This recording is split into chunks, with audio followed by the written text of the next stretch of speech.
하나님의 은혜와 축복이 우리 성도님들에게 넘치기를 원합니다. 오늘은 성탄을 준비하는 사람들이란 제목으로 말씀을 상고하고자 합니다. 성탄절이 되면은 지구촌에 있는 모든 나라의 사람들이 보면 장식을 많이 합니다. 특별히 필리핀이라는 나라를 가보면 12월 달에 되면은 가는 곳마다 거리도 엄청난 장식을 많이 했습니다. 캐톨릭 국가라서. 근데 이 사람들은 그 성탄의 깊은 의미라기보다는 자잘한 하나의 행사로 절기로서 잔치를 합니다. 그래서 신학생들도 크리스마스 파티를 아주 융성하게 합니다. 많은 사람들이 왜 성탄을 준비할까요? 그러나 성탄의 깊은 의미는 오늘 본문에 나와 있습니다. 성탄의 깊은 소식을 제일 먼저 들었던 사람들이 바로 목자였습니다. 들에서 양을 치는 목자에게 천사들이 나타나서 호련히 기쁨의 좋은 소식을 너희에게 전한다면서 예수님의 성탄 소식을 전해줬습니다. 오늘 성탄을 저를 통해서 첫 번째, 하나님은 역사를 주관하시라는 분이라는 것을 알 수가 있습니다. 예수님은 이 땅에 오시기 전에 700년 전에 이사야나 미가 선지자가 유대 땅 베들레헴에서 탄생할 것을 예언했습니다. 그분은 동정녀 마리아를 통해서 탄생할 것을 예언했습니다. 팔레스타인 지역의 목동들은 경제적으로 천민이었습니다. 사람들에게 대접과 인정을 받지 못했던 이 목자들에게 예수님의 탄생 소식을 전해주신 것입니다. 성경에 보면 그리스도의 복음이 증거된 것은 바로 가난한 자들, 약한 자들, 천한 자들에게 복음이 전파되었어요. 기독교 복음이 이스라엘에서 유럽으로 전파되고 유럽에서 아메리카 대륙으로 전 세계적으로 복음이 전파됐습니다. 복음이 전파되면서 문명이 발달되고 사람들의 의식이 개혁이 되고 하나님의 축복 속에서 경제적으로 성장을 했습니다. 그런데 지금은 이제 유럽이 경제적으로 성장하면서 먼저 복음이 들어간 나라들이 이제는 복음을 외면하고 세속화되어 갔어요. 근데 지금 유럽에 보면 선교사님들이 가서 있는데 한인 목회를 다 합니다. 유럽 사람들을 상대로 선교하는 분들이 거의 없어요.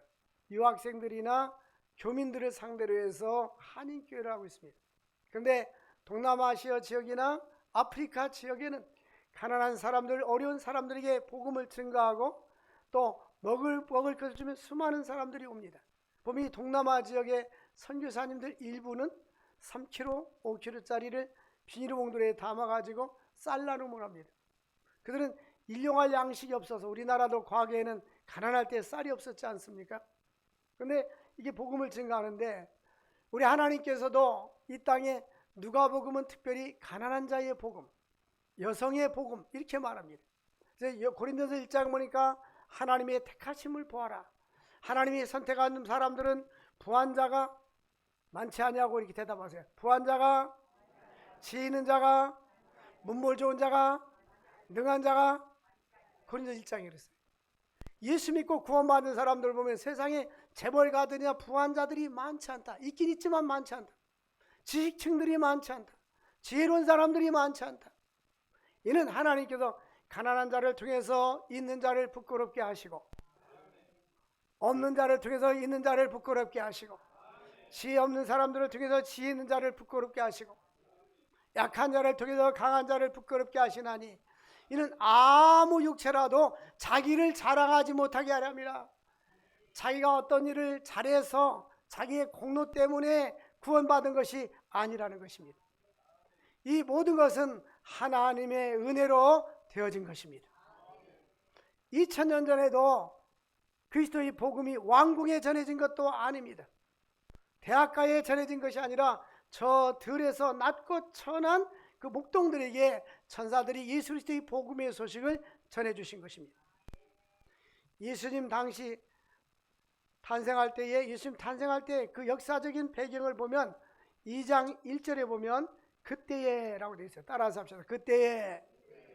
이 그때란 말은 이 세상 모든 것을, 역사를 주관하시는 분이 누구십니까? 하나님이십니다.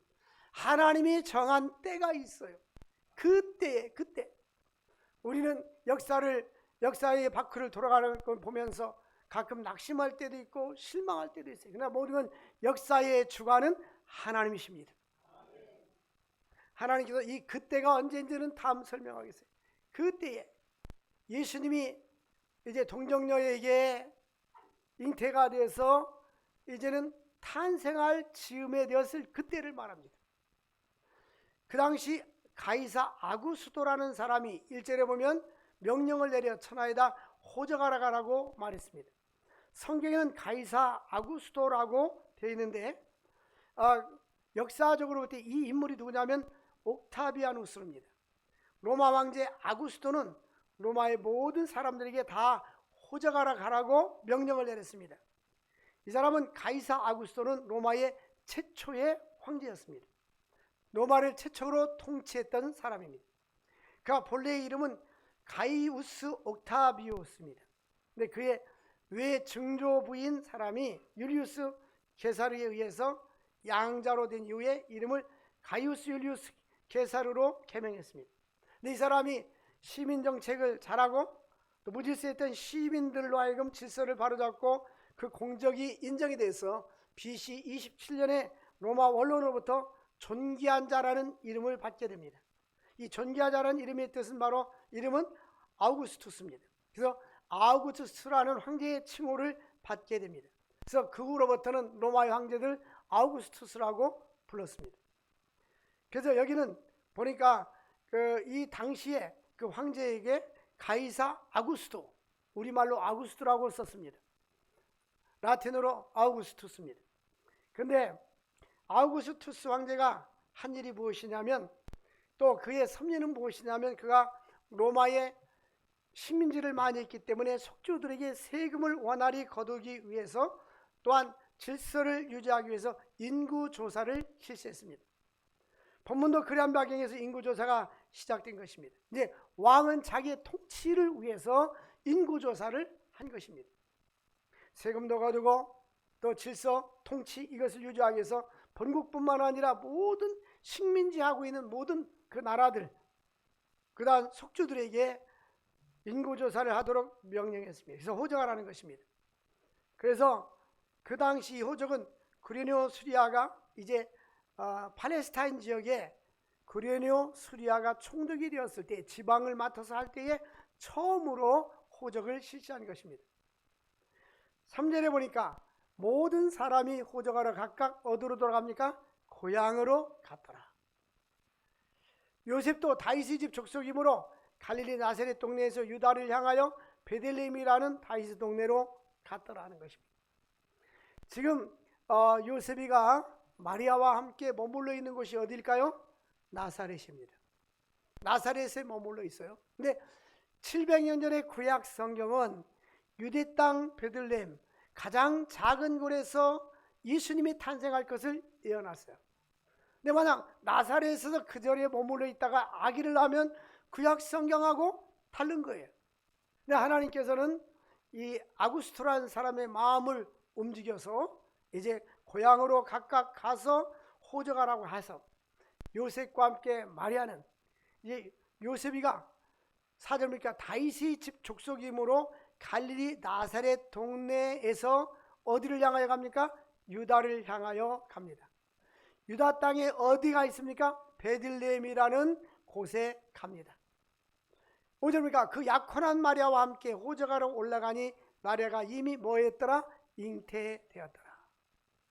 거기 그때 해산할 날이 되었어요. 그때라는 말이 자주 반복되는데요, 이제 예수님이 탄생할 그때에 해산할 날이 차서 첫 아들을 낳아 강보로 싸서 구현이었으니 이는 영원에 있을 곳이 없음이러라. 역사를 주관하시는 분이 하나님께서는 하나님의 때에 하나님께서 약속하신 베들레헴에 예수님을 탄생하려고 계획했습니다. 근데 예수님의 어머니 마리아는 지금 어디에 있다고요? 나사렛에 있어요. 나사렛에 있으면 나사렛과 이 베들레헴은 약 145km 정도 떨어져 있어요. 여기 서울로 말하면, 우리 동네 이 지역을 말하면 145km면 한 대전 정도 됩니다. 우리 충남 홍성은 갓사면 상천리가 140km입니다. 근데 이 나귀를 타고 가든 말을 타고 가든 호적으로 가면 그때는 차가 없었으니까요. 오랜 시간이 걸렸을 거 아닙니까? 근데 이제 하나님이 명령을 내리니까 요셉이 자기 아내와 함께 이제 고향으로 호적으로 갑니다.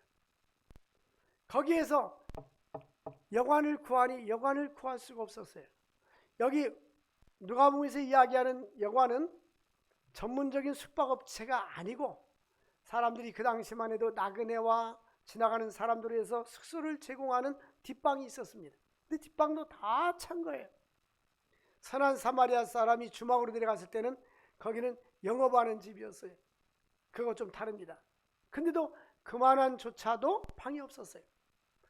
결국 마구간에서 예수님이 낳게 되는데, 이제 성경은 마구간이라고 말을 했지만 어떤 역사학자들은 동굴이었을 것이다 라고 말하는 사람도 있어요. 어쨌든 예수님은 사람들이 살지 않은 그 가축들이 사는 그 빈 막사에서 탄생을 한 겁니다. 근데 여기 보니까 예수님이 만약 그 나사렛에서 이미 호적하기 전에 낳았더라면 성경이 어긋났을 거예요. 또 호적 신고 와서 돌아와서 아이를 낳았으면 또 성경이 안 맞았을 거예요. 하나님은 정확하게 나귀를 타고 가는 시간도 계산하고, 하나님은 전자계산기를 갖고 있을까요? 아니요. 정확하게 계산해 가지고 마리아가 도착해서 하루 이틀 방을 찾았겠죠. 그리고 아기를 낳고 호적하고 그리고 돌아온 거예요. 우리 하나님은 1.1핵도 변함이 없습니다. 우리 인간의 생각은 우연이라고 했지만 성경은 우연이라는 것이 없어요. 마태복음 10장 29절에 참새 2마리가 하나서리온에 팔리는 것이 아니냐. 그러나 하나님 허락지 않으면 그 하나도 땅에 떨어지는 법이 없느니라. 우리가 지금 현재 이 시간에 살고 있지만 우리의 삶 모든 것도 우연이 없습니다. 그러면 우리는 운명론에 하나님이 각본에 의해서 이 세상 돌아가는구나. 큰 틀에는 하나님의 섭리와 하나님의 주권과 하나님의 각본에 돌아갑니다. 그러나 인간에게는 자유의지가 있어요. 어항 속에 있는 물고기가 자유스럽게 움직일 수 있듯이 하나님은 아담과 하와에게 선악과를 따먹지 말라. 그리고 따먹을 수 있는 자유도 주셨고 안 따먹을 수 있는 자유를 줬는데 따먹어서 죄를 범하게 됩니다. 그래서 타락한 죄인들에게 예수님을 이 땅에 구원자로 보내주신 것입니다. 구약성경 신명기에 보면 자유의지를 주신 하나님은 우리가 순종할 때는 축복이요 불순종할 때는 저주가 있다라고 말씀하고 있는 것입니다. 그러니까 모든 틀 아래는 하나님이 역사를 주관하신다. 이스라엘 백성들이 이제 유다 백성들이 바벨론으로 70년 동안 포로로 잡혀갑니다. 우리가 생각할 때는 왜 이렇게 어두운 역사가 일어날까 낙심하지 않습니까? 우리가 전쟁이 일어나고, 그렇죠? 러시아와 우크라이나 전쟁이 일어나고 팔레스타인 지역에 전쟁이 일어나고 각 나라들이 그냥 여러 나라들이 권력 다툼을 하는 나라들이 많이 있습니다. 우리나라도 또 두 번째 탄핵을 당하고 이런 일이 벌어지고 있지 않습니까? 그러나 우리 하나님은 나라와 역사와 모든 민족을 주관하시는 분은 누구십니까? 하나님이십니다. 우리 장로교의 신앙은 하나님의 주권을 인정해야 됩니다. 우리는 미래를 알 수 없지만 지나간 모든 일들은 하나님의 섭리와 주권 속에서 이루어지는 것입니다. 오늘 하나님께서는 이야기의 동정녀 마리아가 탄생하는 것도 하나님의 정확한 계획 속에 그때에 하나님의 타임과 하나님의 시간이 있는 것입니다. 우리는 알 수 없지만 하나님은 우리가 태어날 시간과 이미 이 세상을 떠날 시간도 하나님이 정해졌습니다. 그때와 그 시간은 아무도 알 수 없어요. 예수님이 언제 재림할지도 아무도 알 수 없습니다. 그러나 우리는 숙명론 속에 운명론 속에서 사는 것이 아닙니다. 우리는 하나님의 섭리론적인 신앙, 하나님의 섭리는 하나님의 계획하심에 따라서 그 계획 속에서 우리가 살아가는 것입니다. 여기도 보면 하나님의 섭리가 있는 거예요. 보통 우리가 하나님의 섭리라고 할 때는 따라서 합시다. 보존하시고 통치하시고 동료하신다. 하나님은 해와 달과 별과 우주 만물을 보존하십니다. 하나님의 섭리가 아니면 이 우주 만물이 이렇게 있을 수가 없어요. 저는 비행기 타고 어디를 갈 때마다 참 하나님의 섭리는 신기하고 놀라워, 신기하고 참 놀랍다는 걸 많이 느낍니다. 처음에 한 30년 전에 선교지 처음 갈 때는 창가를 주세요 해서 창밖으로 이렇게 쳐다봐. 그런 구름이 밑에서 쫙 이렇게 깔려 있는 걸로. 그 사진 찍고 또 찍고. 지금은 통로를 주세요. 화장실 가기 좋게 잠자고 있어요. 그 창가에 있으면 비켜주세요. 죄송해요. Would you please? Excuse me. 비켜주세요. 근데 하나님의 섭리를 생각하면 일부 예배 때도 말씀했지만 지구에 있죠. 여름철이 더워요, 안 더워요? 덥죠. 하늘로 올라갈수록 더 덥겠어요? 춥겠어요? 춥습니다. 하나님이 이 지구의 태양을 통해서 지구에 뜨거운 열을 비치면 반사열에 의해서 우리 인간이 살 수 있는 좋은 온도를 유지하고 있어요. 열대지방에 들어오면 비행기 상공에 올라가면 지상 10km, 11km, 국제선 보통 11km 이렇게 가거든요.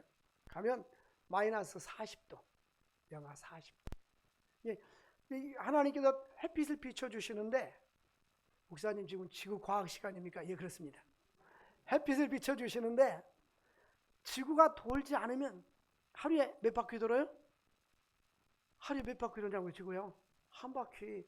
중고등학교 때 졸은 사람은 그것도 몰라요. 이 자전 속도가 엄청 빨라요. 그리고 이 태양이 있는데 태양을 1년에 몇 바퀴 돌아요? 한 바퀴. 네? 한 바퀴. 근데 엄청나게 빠른 속도로 도는데 지금 어지러워요? 안 어지러워요? 난 어지러워요. 지금 많이 돌아가지고. 근데 우리가 대기권이 같이 돌기 때문에 안 느껴져요. 근데 이게 하나님의 섭리 가운데 하나님이 우주와 만물과 항성을 하나님이 기계처럼 돌리는 거예요. 할렐루야. 만약에 지구가 이렇게 멈춰 있잖아요. 햇빛이 쪼이면 이쪽은 뜨거워서 못 살아요. 이쪽은 너무 추워서 못 살아요. 추운 게 아니라 얼어 죽습니다. 하나님은 낮에는 데우시고 밤에는 식히시고. 알았어요. 낮에는 데우시고 낮에는 밤에는 우리 대한민국이 너무 좋아요. 여름에는 뜨겁게 데우시고 겨울에는 차게 식히시고 봄, 가을은 적당하게 하시고 너무 좋아요. 사랑하는 성도 여러분, 하나님은 우주 만물을 섭리하십니다. 보존하시고 그다음에 통치입니다. 나라와 역사와 왕권들과 이 모든 것은 누구 손에 있어요? 하나님의 손에 있어요. 여러분들 역사를 주관하신 분이 하나님이십니다. 그래서 이스라엘 백성들이, 유다 백성들이 슬퍼했어요. 바벨론 사람들이 왕을 잡아가고 눈이 빼앗기고 귀족들이 다 잡혀가고 성은 파괴됐을 때, 근데 성경은 뭐라고 말합니까? 다니엘서는 여호와께서라고 말해요. 주어가 누굽니까? 어두운 역사의 배경에도 누가 있습니까? 좋은 역사의 배경도 누가 있습니까? 하나님께서. 나라와 민족의 역사를 주관하시는 분이 누구십니까? 하나님이십니다. 우리는 지금 나라를 위해서 기도해야 됩니다. 바른 지도자가 이 나라를 세울 수 있도록 기도하시기를 바랍니다. 트럼프가 대통령이 되어서, 트럼프는 무슨 얘기 있습니까? 자기는 100시간 이내에 3일 이내로 모든 걸 세팅하겠다고 했어요. 근데 대한민국은 대화할 상대가 지금 없어졌다는 거예요. 그렇잖아요. 지금 리더자가 없어졌잖아요. 이 중요한 시점에 이제 외교라 이 모든 것들이 스톱이 된 상태예요. 여러분, 나라와 민족을 위해서 기도할 수 있기를 바랍니다. 내가 꼭 원하는 사람이 아니라 하나님이 원하는 지도자가 세워질 수 있도록 기도합시다. 이제 우리는 역사와 나라와 민족을 주관하시는 분이, 모든 주권은 누구 속에 있습니까? 하나님은 그때라고 말합니다. 좋은 역사의 배경에도 하나님이 있고 어두운 역사 속에서도 하나님이 있는 것입니다. 인간이 무엇을 하지만 하나님의 배경에는 하나님의 섭리가 있는 거예요. 솔로몬이 왕이 금해야 될 것이 3가지가 있는데 솔로몬은 세 가지 다 반칙했어요. 금과 은을 많이 쌓아두지 마라, 왕이 되면. 이건 뭐냐면 부정을 축치하는 거죠. 얼마나 부경화를 드렸습니까? 그 다음에 여자를 많이 주지 마라. 근데 처와 첩을 몇 명이나 뒀어요? 1,000명을 뒀어요. 그런데 왕은 말을 또 많이 두지 말라는데, 말은 뭡니까? 병력이 많으면 하나님을 의지하지 않고 말을 의지하니까 이 세 가지 금기 사항이었는데 금기 사항을 다 어겼어요. 특별히 처와 첩들을 많이 둬서 이방신을 섬기는 여인들이 와가지고 우상을 숭배하고 산당을 섬기고 했습니다. 하나님이 진노하셔서 하나님 내 나라를 반쪽으로 나눌 것이다, 하나님이 계획했어요. 그러나 너 아버지를 생각해서 너 때는 하지 아니하고 내 아들 때 이루어지리라. 그러니까 솔로몬은 누릴 거 다 누리고 설거지는 아들이 하고 이렇게 된 거예요. 그런데 이제 아들이 누굽니까? 르호보암 아들이 이제 왕이 올랐습니다. 나이 많이 먹은 사람들에게 물었습니다. 내가 앞으로 어떻게 나라를 이끌어갈까 하고 물으니 나이 드신 분들이 당신의 아버지는 세금을 많이 거두고 어렵게 해서 힘들었는데 좀 세금도 가볍게 하고 짐을 풀어주세요 라고 말했습니다. 짐을 풀어주세요. 그 백성들로 하여금 힘들지 않게 해주세요. 그래서 그 다음 젊은이들에게 뭐라? 아닙니다. 세금도 더 많이 거둬들이고 그 다음에 일도 많이 시키고 힘들게 해서 부국 강병책을 세워야 합니다. 근데 르호보암이 누구 말을 들었어요? 젊은이 말을 들었어요. 근데 젊은이 말을 듣고 이제 세금을 많이 들고 강압을 하니까 민심이 이반이 돼서 10지파가 북쪽 이스라엘로 올라가고 2지파만 남쪽에 남게 됩니다. 그래서 남쪽과 북쪽으로 이스라엘이 나눠지게 돼요. 근데 성경은 뭐라고 말하냐? 이는 하나님께로부터 뭔가다 난 것이다. 하나님이 이미 나누려고 계획했고 이 르호보암은 하나님이 계획했기 때문에 그렇게 자기가 해야지가 아니라 스스로가 자기가 결정했지만 인간의 자유의지에서 결정되었지만 이 배후의 모든 것은 하나님의 섭리 가운데 이루어지는 것입니다. 우리 하나님은 나라와 민족과 역사를 주관하시는 하나님이십니다. 그래서 하나님의 섭리는 하나님께서는 보존하시고 통치하시고 나라와 민족 왕도 세우기도 하시고 폐하기도 하시고 뿐만 아니라 어떤 사람을 세우기도 하시고 폐하기도 하시고 이 모든 건 하나님의 주권 속에 있는 것입니다. 하나님이 마음에 합할 때 하나님은 늘 그를 붙잡고 계시는 거예요. 그 다음에 독려하신다는 말은 개인 한 사람 한 사람마다 나의 갈 길 나가도록 예수 인도하시니 그러잖아요. 우리는 보통 하나님의 섭리 이야기할 때 요셉을 말합니다. 요셉은 형들이 미워서 팔렸어요. 근데 하나님의 섭리와 계획이 있습니다. 보디발 장군의 집에 가게 되었고 총무를 맡게 되었고 주인의 아내가 제 2명을 세워가지고 감옥으로 보냅니다. 감옥에 있을 때 왕의 신하를 만나서 꿈을 해몽해주고 결국은 바로 왕의 꿈을 해몽함으로 애굽의 국무총리가 됩니다. 이렇게 해서 결국 그가 애굽으로 내려가서 자기 가족들 가나안 땅에 있는 70인을 애굽으로 이주시켜서 430년 동안 있다가 출애굽을 합니다. 이 모든 것은 하나님이 계획이었고 이미 이방에서 너희가 400년 동안 객이 되리라는 그 하나님의 예언이 계속 이루어져 나가는 것입니다. 우리는 큰 틀에서 보면 하나님은 나라와 민족과 역사와 우리 개인의 모든 삶을 주관하시는 하나님이십니다. 그러면 우리는 이런 질문하세요. 그러면 우리가 할 것이 아무것도 없지 않습니까? 하나님이 하시니까 그렇지 않습니다. 하나님 우리에게 자유의지를 주셨어요. 선악과를 따먹을 수 있는 의지와 따먹지 않을 수 있는 의지를 주셨는데 순종할 때는 축복이고 불순종할 때는 저주입니다. 신명기 28장 보니까 여호와의 말씀을 순종하면 들어가도 복을 받고 나가도 복을 받고 떡반죽 그릇과 우양의 새끼가 복을 받으리라. 하나님이 너를 위해서 하늘의 복을 열으사 때를 따라 복을 주신다고 말했습니다.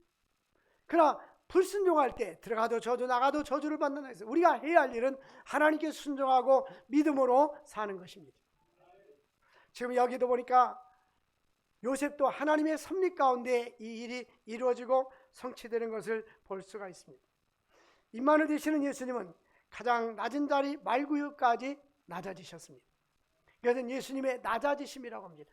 예수님이 하나님 보좌 하나님과 동등하신 분인데 이제 동정녀를 통해서 말구유에 탄생하시고 십자가에 죽으시고 무덤에 내려가셨습니다.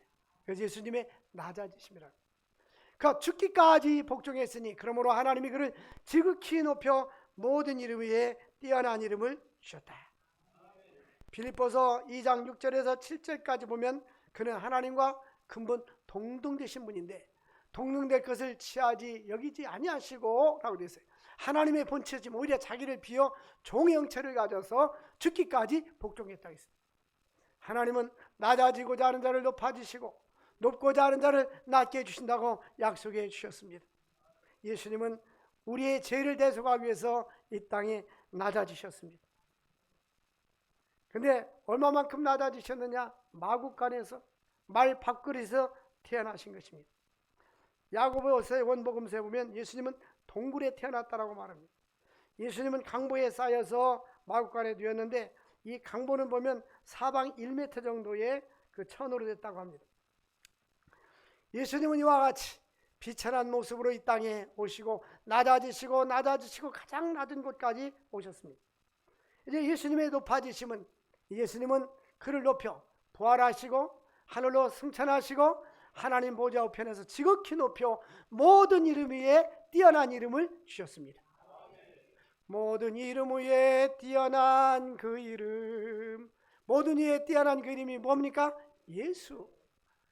우리의 구세주 예수. 예수는 우리의 생명입니다. 이 세상에서 가장 불쌍한 사람이 가난한 천민이 아닙니다. 가장 불쌍한 사람이 예수가 없는 사람입니다. 이 세상 가장 축복받은 사람은 예수를 구주로 영접하고 믿음으로 살다가 영원한 천국에 들어가게 되는 것입니다. 예수님의 십자가의 죽으심과 무덤, 예수님의 높아지심, 이제 저리로서 산 자와 죽은 자를 심판하러 오시리라. 예수님께서는 말구에 탄생하신 예수님은 인자라는 것을 강조합니다. 인자라는 것은 뭐냐면서 따라서 하나님이시면서 사람이신 분. 우리 토요일날 교리 공부하는 분들은 다 배웠어요. 그런데 왜 기억이 안 나느냐? 은사를 받았기 때문에. 어떤 은사? 잊어버리는 은사. 그래서 이성 일인격이라는 거. 그분은 신성 하나님이시고 인성 사람을 취하셨다. 우리 교회 새가족 제자훈련 교재에 보면 첫 번째가 예수 그리스도입니다. 예수 그리스도는 어떤 분이냐? 신성. 성난 예수님은 성난 파도를 잔잔하게 하시고 물 위로 걸어가시고 죽은 나사로를 살리고 물이 변하여 포도주가 되게 하시고 오병이의 기적을 베푸시고 이건 다 예수님의 뭐요? 신성. 그분은 하나님이신 걸 보여준 거예요. 예수님의 인성 말구에 태어나시고 예수님이 나사로 무덤에서 우셨더라. 배고프셨더라. 고물에서 주무셨더라. 또 나사로 무덤 앞에 우셨더라. 이런 것은 예수님의 뭐요? 인성. 예수님과 똑같은 인성을 가지고 있지만 그러나 뭐가 없으시더라? 죄가 없으시더라. 사랑하는 성도 여러분들, 우리 예수님은 죄인을 구원하기 위해서 육체의 몸을 입고 이 땅에 오신 것입니다. 이 땅에 오셨는데 예수님이 탄생 소식을 누구에게 전했느냐? 목자들에게 먼저 전했습니다. 목자들은 말구에 누인 예수께 가서 경배하는 모습을 볼 수가 있습니다. 예수님의 탄생 소식이 먼저 이들에게 전해졌던 이유는 뭡니까? 유대 사회에서 목자는 천민이었고 천시되었던 그러한 직업이었습니다.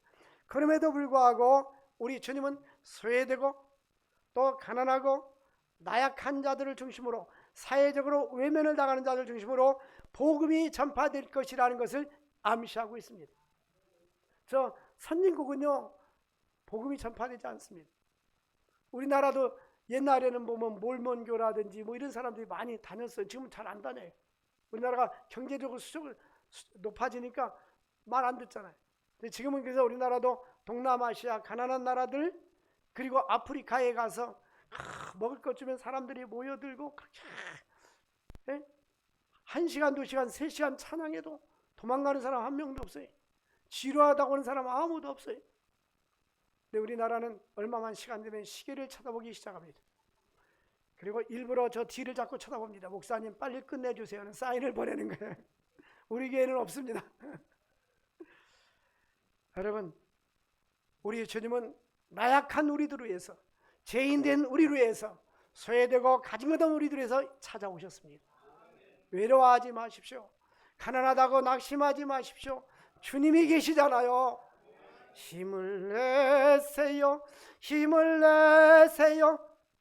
주님이 함께 계시잖아요.